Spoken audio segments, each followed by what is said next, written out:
से कथा किष्किंधा कांड में प्रवेश कर चुकी है। आप दृश्य देखिए, किष्किंधा कांड का दृश्य चल रहा है।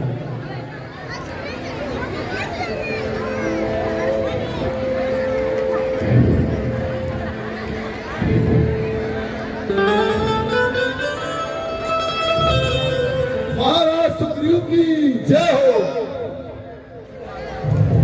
महाराज, ये दोनों राजकुमार अयोध्या नरेश महाराज दशरथ जी के सुपुत्र ये राम और इनके अनुज लक्ष्मण महाराज ये आपसे मित्रता करने के लिए आपके पास आए हैं और जिस दुख से आप दुखी हो उसी दुख से प्रभु राम भी दुखी है। जब दोनों तरफ आग लगी हो तो समझ लीजिए एक ही पीड़ा अगर दोनों के सीने में दहक रही हो तो समझ लीजिए वो दोनों मित्र एक दूसरे के मित्र होने के योग्य होते हैं। महाराज, मेरी तो इच्छा है आप अग्नि को साक्षी मान करके आप दोनों एक सच्चे मित्र हो जाइए। मैं इनकी परीक्षा पूर्ण रूप से ले चुका हूँ। हे पवन पुत्र हनुमान, मुझे आप पर पूरा भरोसा है और बाकी रही मित्रता की बात तो मैं अवश्य ही इन्हें अपना मित्र बनाऊंगा। तो प्रभु हनुमंतलाल, महाराज सुग्रीव, आप दोनों इस जलती हुई अग्नि को साक्षी मान करके आप दोनों एक दूसरे की मित्रता स्वीकार करें। हे प्रभु, मैं आज से आपके सुख दुख और अंतिम क्षण तक इस अग्नि को साक्षी मानते हुए अपनी मित्रता का वचन देता हूँ। विष्णु देवाय सागमन्ये रामचंद्र की, महाराज सुग्रीव की।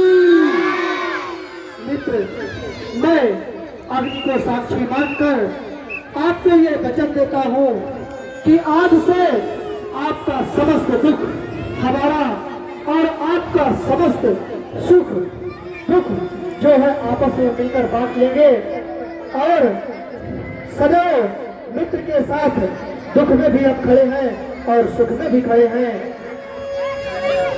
आओ मित्र।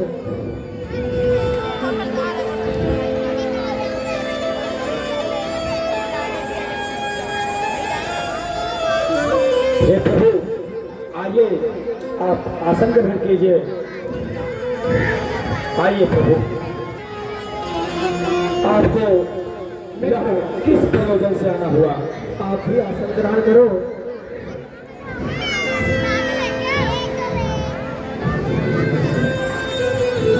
हे सखा, मुझे माता पिता के अनुसार 14 वर्षों का वनवास मिला। मैं अपनी भार्या के सहित पंचोटी में निवास कर रहा था।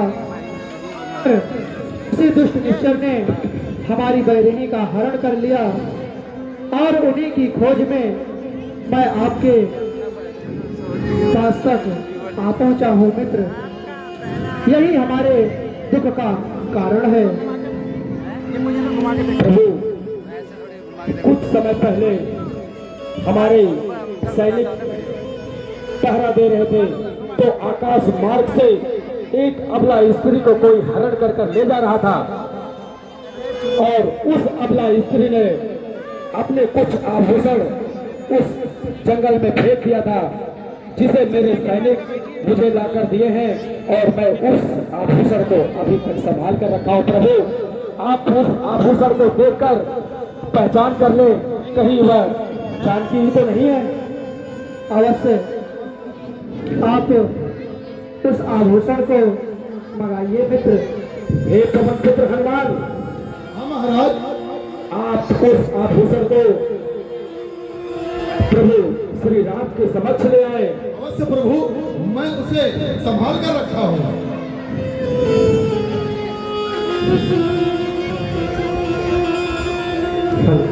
जय श्री राम, जय श्री राम। प्रभु, आप इन आभूषण को पहचान सकते हैं? हे मित्र, यह तो हमारे वैदेही के ही आभूषण है मित्र। हाँ हाँ, यही वह कुंडल है जो कभी कान में रहता था। मैं इसके दर्शन को आता था, यहाँ वो दयाल कभी रहता था।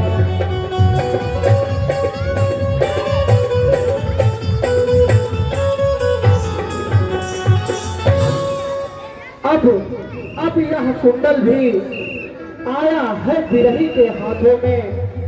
इसका भी जीना नीरस है, मैं भी जीता हूँ रो रो कर। वैदेही की सुध नहीं मिली तो तेरा मिलना निष्फल है। हे भैया लक्ष्मण, देखो तुम, सीता का ही कुंडल है भैया, ये वैदेही का ही कुंडल है लक्ष्मण। आप भी पहचान कर लो अनुज। भैया क्षमा करिए भैया, मुझको कुंडल की क्या पहचान।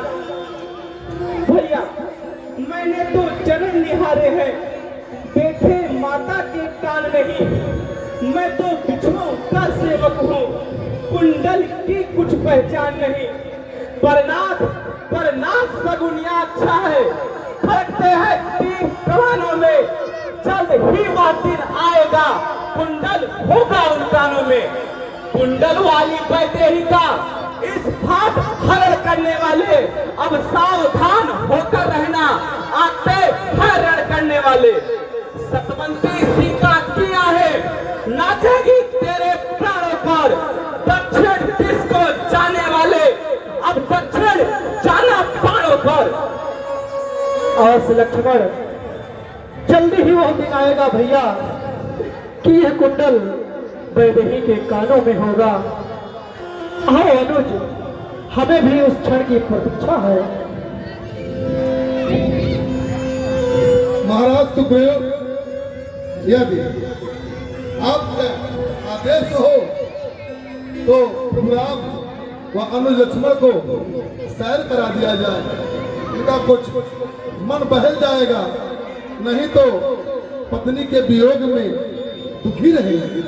मित्र, बोलो मित्र, आपने तो हमारा कष्ट सुन लिया, किंतु मैं भी आपसे कुछ पूछना चाहता हूँ।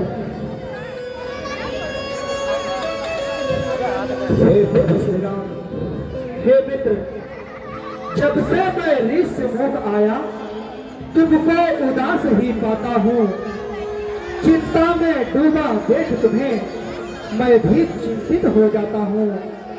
छुप कर पहाड़ पर रहने का हे गुप्त भेद क्या कारण है। हम साथी सुखों दुखों के हैं, कह चला तुम्हारा क्या कर है।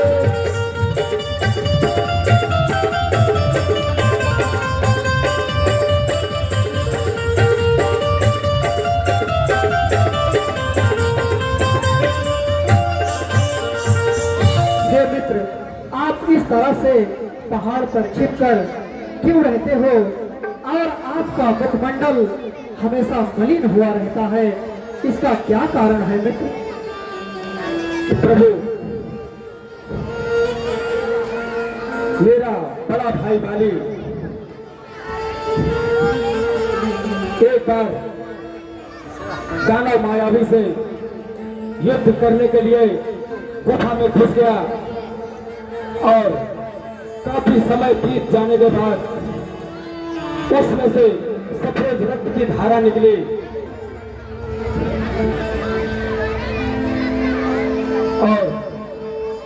डर लगा, मैं डर गया कि कहीं मेरा भाई बाली उससे युद्ध में हार गया और वह दानव उसे मार तो नहीं दिया।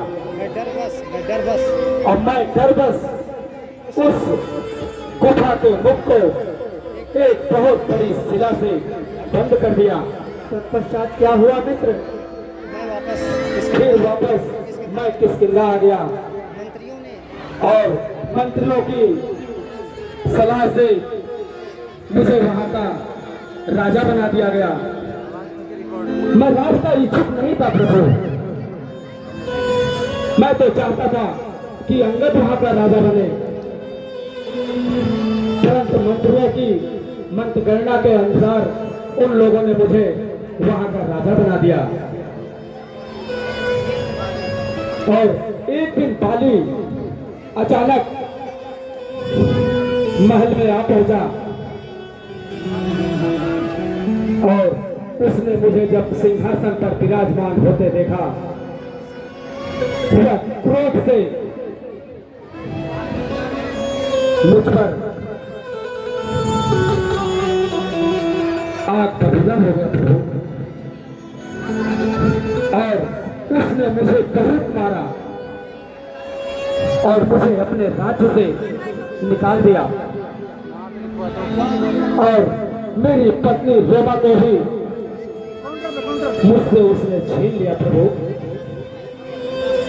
हे प्रभु, मैं यहाँ उसके डर से इस ऋषिमुख पर्वत पर रहता हूँ, क्योंकि उसे श्राप है कि वह यदि ऋषिमुख पर्वत पर आएगा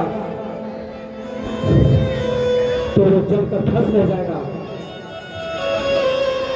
बस मित्र बस, मैं आपका ये कष्ट नहीं सुन सकता मित्र, बस अधिक नहीं सुन सकता मैं, मुझको अब दंड तौलता है। मुझे मालूम होता है उसके सर मृत्यु बोलती है।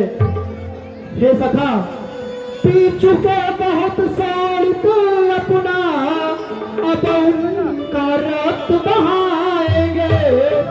सुग्रीव तुम्हें सब राजपाट संध्या तक तुम्हें दिलाएंगे।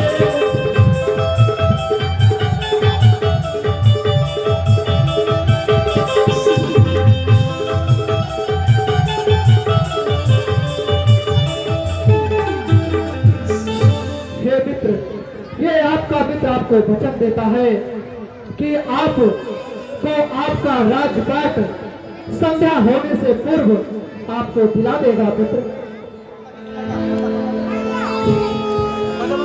ठीक है प्रभु।